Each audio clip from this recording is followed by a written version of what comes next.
And this is an industry that had no incentive to change Right. the tempo, no incentive to change the economics.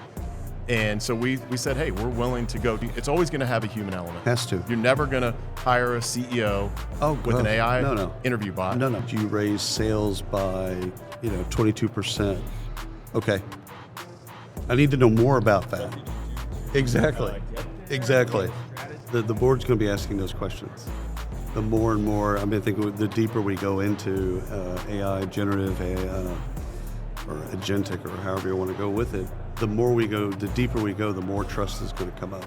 I would like to be sitting here next year and saying that we helped search firms be way more efficient. We helped private equity and venture capital be way more efficient and have way better speed in the hiring executive perspective.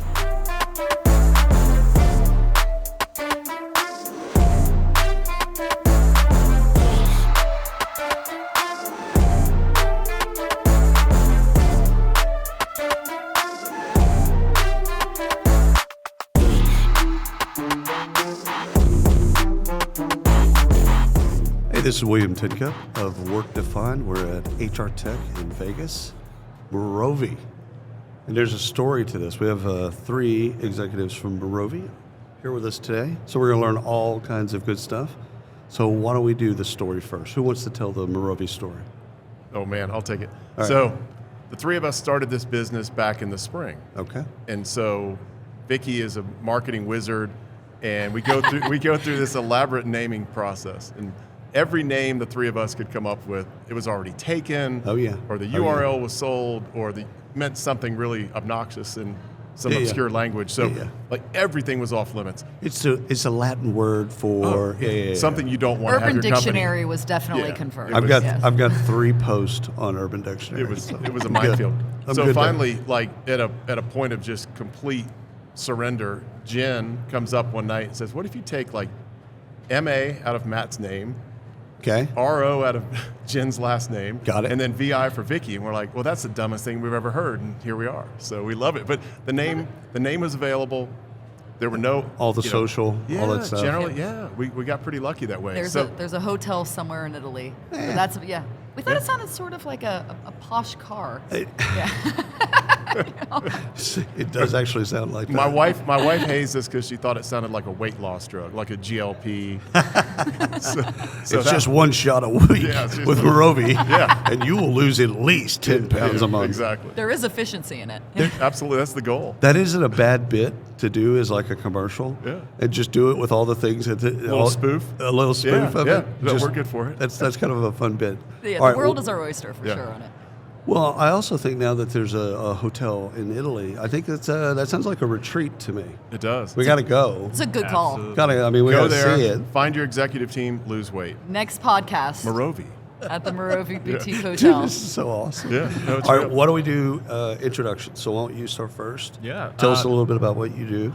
My name is Jin Rowe. I'm essentially the head of product and development for the 3 of us. Okay. And my background is Princeton undergrad with architecture, which led to Accenture and McKesson and Seal Software. But there's no humble brags in there. It's all about connecting the problem and the solution, and oftentimes technology and data happens to be at the center of it. So really, I approach it from solution first, and then if technology and data is an important aspect of it, great, we'll use it. And it's one of the main things that we focus on, especially with AI. It's not something that we run to, but if it's a part of the overall solution, great. You're not trying to force it. We're focused on the end solution, and we start from there. So I've been on all of the Ivy League campuses in a former life, doing former things. Princeton was far better personable. Like I went to the museum, did the tour, talked to people, went to a couple bars, did the bit, and like people were nice. A little less ego. I wouldn't say I'm not even going to say the other names, but like there wasn't the entitlement in the air. Like I could actually just hang out with people with Princeton at a bar. It was no big deal. That's great, and we're actually in the middle of a town, so we actually hang out with townies, and that's right. it's a great atmosphere. Town. Absolutely. Yeah, it is. Yeah, I couldn't deal with the weather, but other than that, genius. Alrighty. I'm Vicki Wilkins from Morovy. I'm a co-founder, and I'm on the marketing, go-to-market, and branding side of the house. I come from consumer, sports, technology, marketing cool. backgrounds. Consumer marketing. Yeah, Weather Nice. Channel, Mizuno. I've been around. So you'll Started be in TV back in the day. Oh my God, Yeah, Turner Sports. that's cool. You were in Atlanta. Yeah. Yeah. So you'll be disappointed, generally speaking, with the marketing of these folks in here because they suck. And they're not consumer grade. Because it's B2B and it's conservative, it's dry, doesn't have like a personality. No, I feel like there's been, to give them credit, I feel like there's been more of a merge where, I mean, I've come from the B2C side. Right. Now I've moved over, Matt recruited me over to a firm called On Partners, which is an executive search firm. Right. Which is where we all came from. Right. Before we started Morovy. And I was like, oh, B2B. And it's not even B2B, it's professional services. And I was like, the bar is Do you going to... slash this way? The or bar this is way? going to be low on the marketing. But I've been pleasantly surprised that, I just feel like marketing, there's such a blend now between. And some of these booths are awesome. That bridge over there, Yeah, no, that's that was dope. I was like, I like that one. That one could be at a consumer trade show. It could. That one. That was pretty cool. A lot of the other ones, they play the safe card. Because they think, ironically, they think that HR and recruiting, they think they're conservative. And there was a company years ago called Verve, and their marketer was a consumer marketer, and it was all it looked like whiskey and tobacco ads. I know exactly what you're talking about. Yeah. And it's it was memorable because they're they might have to be conservative at work, but they're not conservative. Yeah. You know what the difference too is? It's the design, the creativity of it. Right. Right? And I just think there's so many different ways to be creative now, but there's something beautiful about the creativity and design and some of those really cool brands. Oh, so yeah. I mean that's what we're doing with Morovy, since Matt already called me a marketing wizard. There we go. Gotta put on a hat, do the whole my bit. wizardry is already working. Yeah. Get a wand, do the whole bit. Yeah. All right, Matt. All right, Matt Mooney, I'm co-founder at Morovy, and so Jen's the tech and product wizard, Vicky's the go-to-market wizard, and I'm just the old random search guy. You're not a wizard. I'm not quite to wizard level yet. So this is all the Dungeons and Dragons play. A lot of. And so this is year 33 in retained executive search for me. It's all I've ever done. Wow. Started as an intern coming out of undergrad. That was headhunter days. That was my gosh. absolutely. And I love it. It's an amazing profession. I think collectively the three of us looked at the landscape. These two were at HR Tech last year. We were trying to find solutions that worked for us. Right. Nothing's built for y'all. No. Who has come up with something really impactful, disruptive, and innovative for the retained executive search level? In the last 20 years? Ever. Never. There was one blue something that was it was an ATS for executive search. Yeah. And it was horrible. And and so I think, we looked at it, and this is an industry that had no incentive to change the tempo, no incentive to change the economics. And so we said, hey, we're willing to go try it. We're going to go disrupt. We think there's a chance to truly innovate, inject the right levels of technology. It's always going to have a human element. Has to. You're never going to hire a CEO with an AI interview bot. No. But there's a way to streamline and accelerate that first third of the search process. Well, so much of his research and background and all of this stuff. Of information that's known. That the information is out there. Yeah. Who can compile it and put it together the right way? Right. Jen can. So, that's right. You pull those things together, and then you let the human be the human. Yeah. And especially if you have assessments and some of the other things that are really important to have in there. You've already screened, you've already got the identity, you've already done all that stuff, and it's like, okay, this is the opportunity. Yeah, absolutely. Do you want to do this opportunity? Right. Great, let's keep talking. If you don't, okay, great. Yeah, so we are debuting here. Okay. We left our cushy executive search firm jobs bless to you. start this company. I was making $600,000, and now I don't have a paycheck or benefits. We're self-funded, and I mean the whole idea is to we're not trying to replace expertise. No. We're trying to apply it at scale. We're trying to take the way Matt does really, really great executive search research Right. and assessment, and we're trying to essentially compress that into minutes instead of weeks, and then allow you to really do the hard, important stuff after that, which is the assessment part of it. And it could be the right person, but at the wrong time. So Yep. you could get down to the board level, and it's just like there's not a match.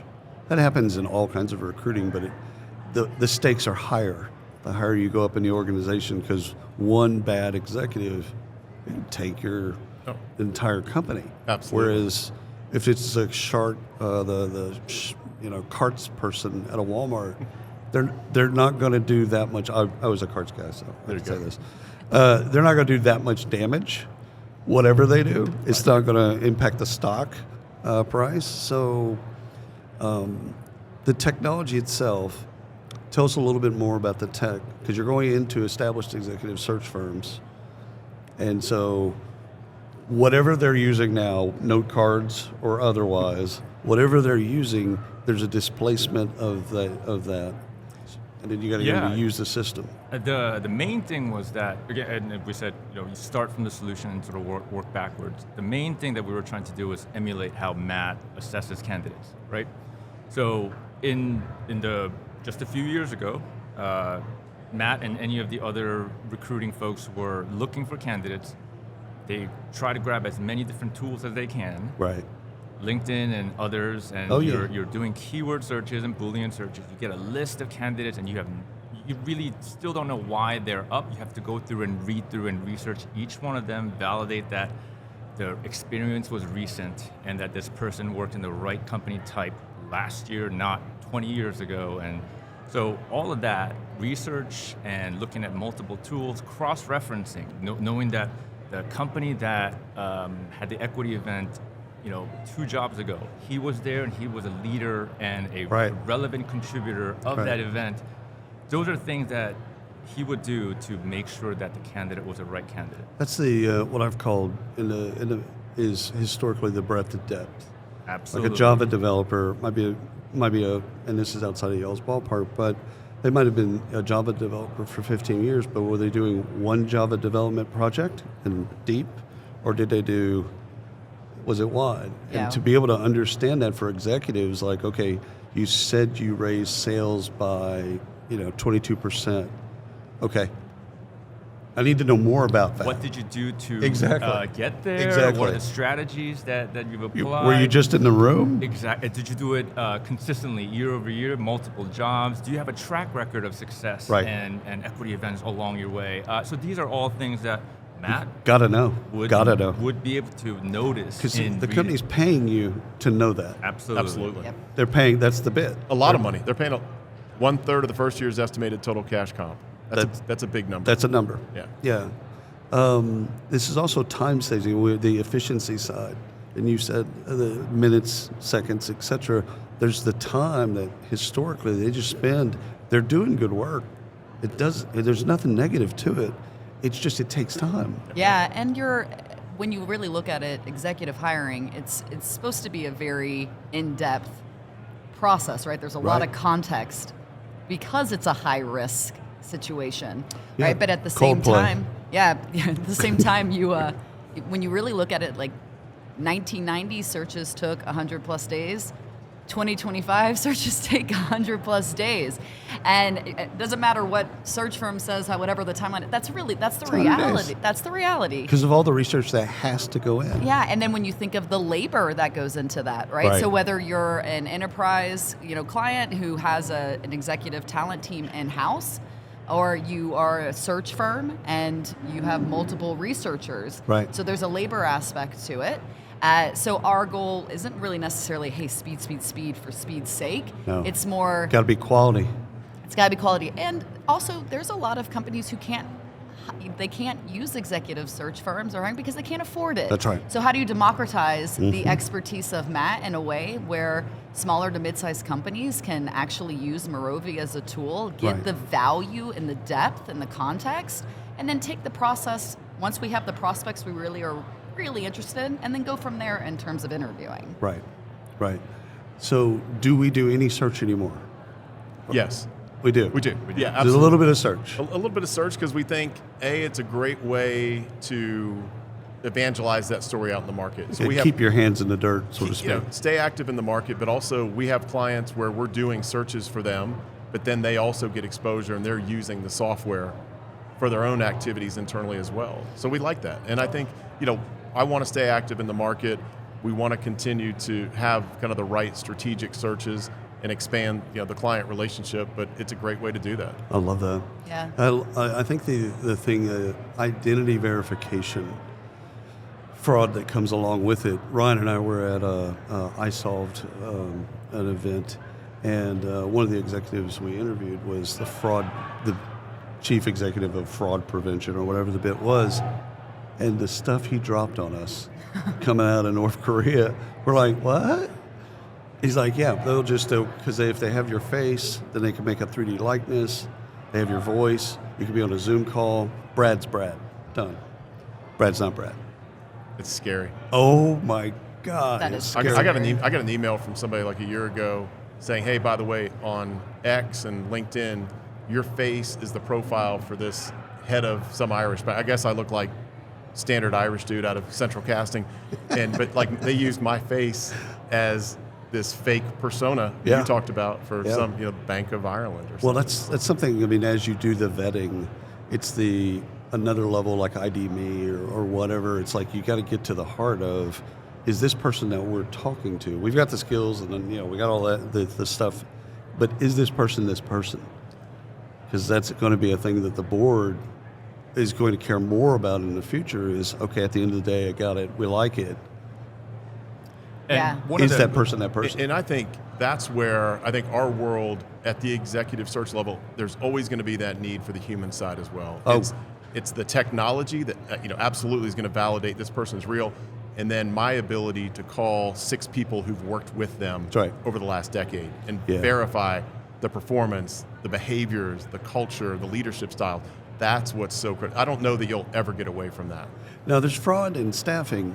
There's historically, go all the way back to the beginning of staffing, there's always been fraud. It's just because y'all are playing with live ammunition. I'm from Texas, so I can say this. Oh, so are We're we. from Texas. Houston, H-Town.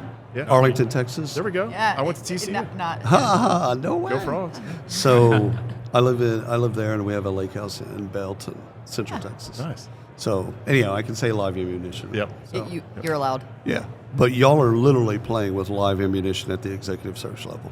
Absolutely. And High look, stakes. there are scary, we uncover things in degree verification, in background checks.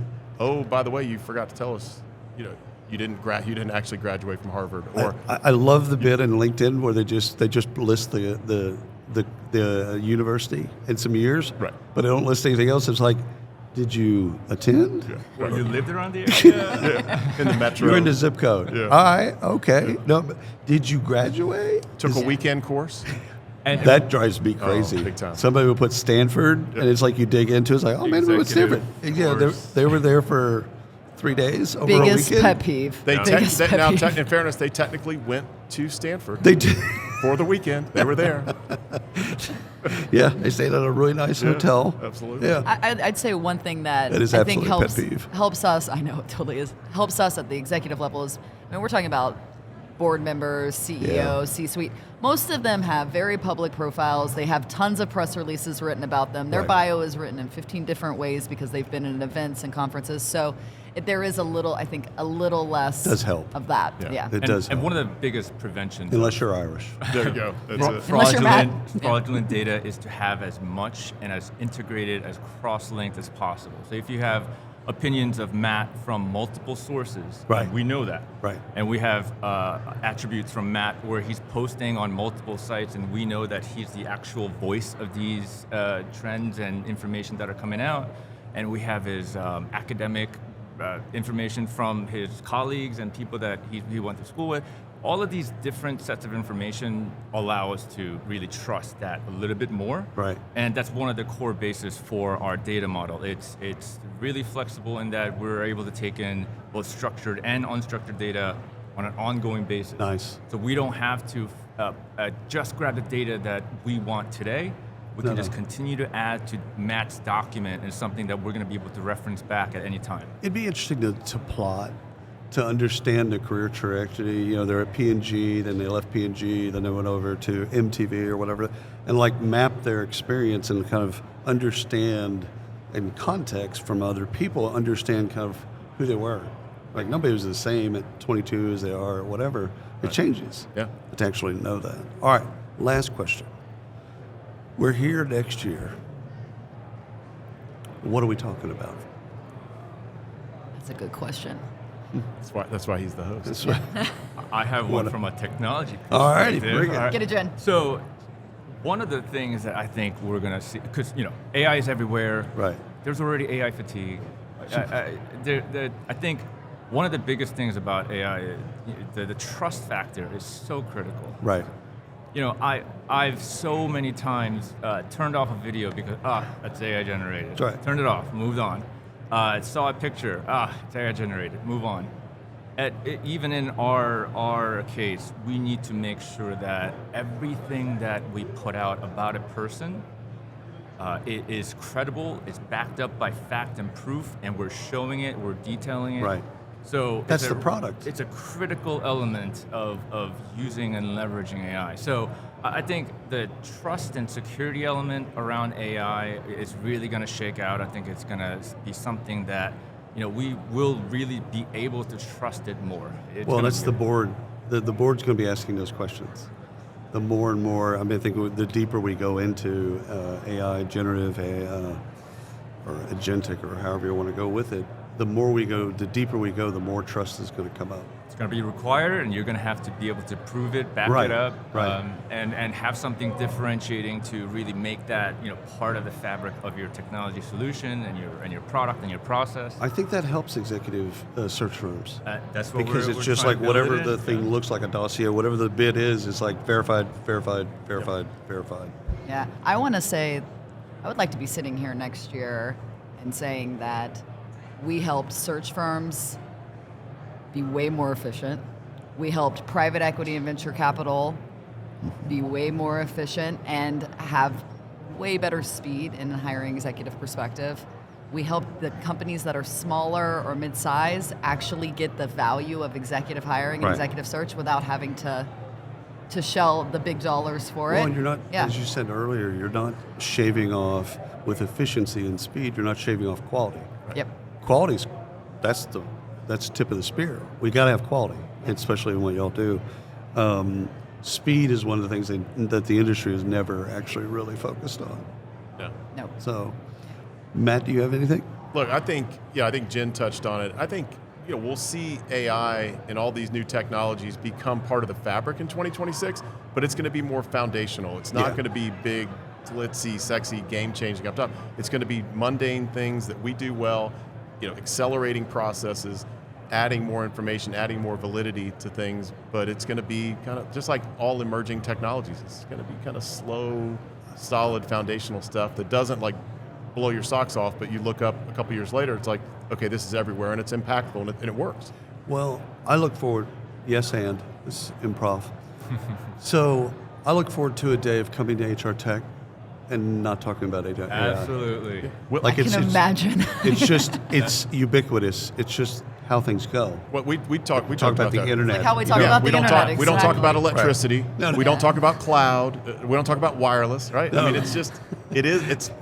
We don't see digital everything. Oh my God, right? digital. It's digital. It's software that goes to the internet. That was my favorite in marketing. Digital marketing. Digital marketing. Okay, versus omni-channel. That didn't end well. Oh no. It didn't age well. No. Y'all have been wonderful.